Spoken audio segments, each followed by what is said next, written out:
नमस्कार दोस्तों, मैं जानवी आपका स्वागत करती हूँ एक बार फिर से हमारी सीरीज निवेश के रिस्क में। अब तक हमने इन्वेस्टमेंट रिस्क, सिस्टमेटिक और unsystematic risk, mismatch risk, inflation risk जैसे काफ़ी रिस्क के बारे में जानकारी ली। अगर आप एक भी एपिसोड मिस कर गए हैं तो ये सारे एपिसोड आप हमारी ऑफिशियल यूट्यूब चैनल्स पर देख सकते हैं। और आज का टॉपिक शुरू करने से पहले स्वागत करते हैं हमारे certified financial planner Forum Shah का। फोरम, स्वागत है आपका आज के एपिसोड में। और आज हम चर्चा करेंगे लेवरेजिंग रिस्क के ऊपर। फोरम, सबसे पहले पूछना चाहेंगे कि लेवरेजिंग का मतलब क्या होता है? हाय जानवी, लेवरेजिंग मतलब क्या? एकदम आसान भाषा में समझाएं तो पैसे उधार पे लेना और फिर उन पैसों को निवेश करना, उसे हम लेवरेजिंग कहते हैं। यूजुअली जब इक्विटी मार्केट्स हाई होती है तो लोग क्या सोचते हैं कि हम पैसे उधार पे लेते हैं और फिर वो पैसे हम इन्वेस्ट कर देते हैं। ऐसा ही किसी ने किया था, ये किस्सा मैंने सुना था। जब मैं कहीं ट्रैवल कर रही थी तब वो एक अंकल थे, वो बता रहे थे कि जब मार्केट हाई था तब उन्होंने कहीं से पैसे उधार पे लिए और वो पैसे इन्वेस्ट किए ताकि उनको जो इक्विटी मार्केट के रिटर्न्स थे वो 15-16% जो थे वो मिले, और जो पैसे उन्होंने बोरो किए थे उस पैसों पे उनको 10% इंटरेस्ट देनी पड़ रही थी। मतलब इफ़ेक्टिवली उनको सिर्फ 6% ही प्रॉफिट हो रहा था, जबकि जिस किसी ने खुद के पैसे, मतलब उधार पे लिए हुए पैसे नहीं और खुद के पैसे निवेश किए, तो उन्हें पूरा जो इक्विटी मार्केट्स का रिटर्न था वो मिल रहा था।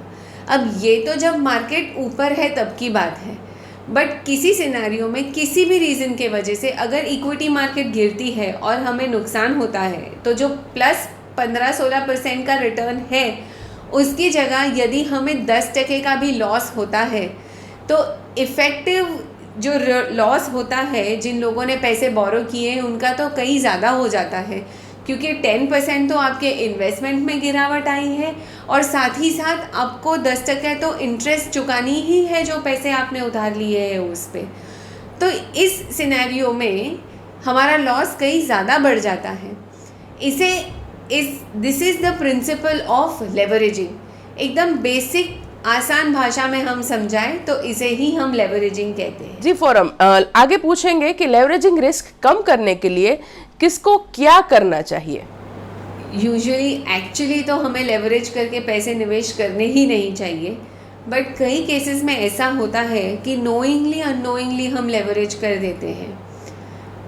मान लीजिए अगर किसी के पास होम लोन है और अगर उस इंसान को कहीं से प्रॉफिट हो रहा है या सडनली एक जमा राशि मिल रही है बोनस के तौर पे, इंसेंटिव के तौर पे या किसी भी वजह से, तो एक ह्यूमन टेंडेंसी होती है कि हमें इतने सारे लमसम पैसे मिले हैं तो हम वो पैसे निवेश कर देते हैं ताकि वो फ्यूचर में हमारे काम आएंगे। तो नोइंगली अननोइंगली यहाँ पे हम लेवरेज कर रहे हैं। एक साइड पे हमारे पास एक होम लोन है जिसकी हमें भरपाई करनी है और उस पर हम इंटरेस्ट दे रहे हैं, और दूसरी साइड हम जो हमें पैसे मिले हैं वो निवेश कर रहे हैं। तो ये हमें नहीं करना चाहिए, बिकॉज़ इन द एंड जो है हमारे बैलेंस शीट पे वो ही इफ़ेक्ट देता है। एक साइड हमें लोन दिखता है, दूसरी साइड हम इन्वेस्ट करते हैं। यूजुअली लोगों को होम लोन रीपे करना पसंद नहीं होता, क्योंकि कहीं ना कहीं हमारे माइंड में ऐसे बैठा हुआ रहता है कि होम लोन है तो हमें टैक्स बेनिफिट्स मिलते हैं। मगर हमें ये भी देखना चाहिए कि वो जो होम लोन है उस पर हम कितना इंटरेस्ट है, कितना हमें कॉस्ट लग रहा है वो बोरोइंग का, और उसके सामने कितनी हमें टैक्स बेनिफिट्स मिल रही है। तो जब कभी भी अगर आपके पास होम लोन है और आपको पैसे ज़्यादा मिल रहे हैं कहीं से भी, तो try and repay the home loan first, so that आप आपका लेवरेजिंग जो है वो कम कर दें, वो लेवरेजिंग रिस्क मिनिमाइज कर रहे हैं। नेचुरली ऐसा है कि जहाँ हम रहते हैं अगर उस घर पे हम बोरो कर रहे हैं तो जल्द से जल्द हमें डेट फ्री हो जाना चाहिए। क्या इन्वेस्ट करने के लिए बोरो करना अच्छी बात है? ये हमारे नज़रिए में ये सही नहीं है। आइडियली हमें बोरो नहीं करना चाहिए इन्वेस्ट करने के लिए, क्योंकि जैसे हमने देखा पहले एग्जाम्पल में कि जब हम अगर बोरो करते हैं और हम निवेश करते हैं तो हमारे एक्चुअल रिटर्न्स जो है वो बोरोइंग कॉस्ट से कम हो जाते हैं। इस वजह से बोरो करके इन्वेस्ट नहीं कीजिए। आपके पास खुद के पैसे हैं तो बेशक इन्वेस्ट कीजिए, बट बोरो करके इन्वेस्ट मत कीजिए।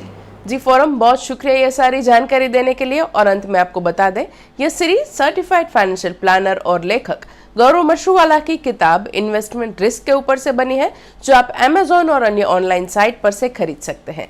अगले एपिसोड में लेजिस्लेटिव रिस्क के ऊपर चर्चा करेंगे। तब तक के लिए नमस्कार।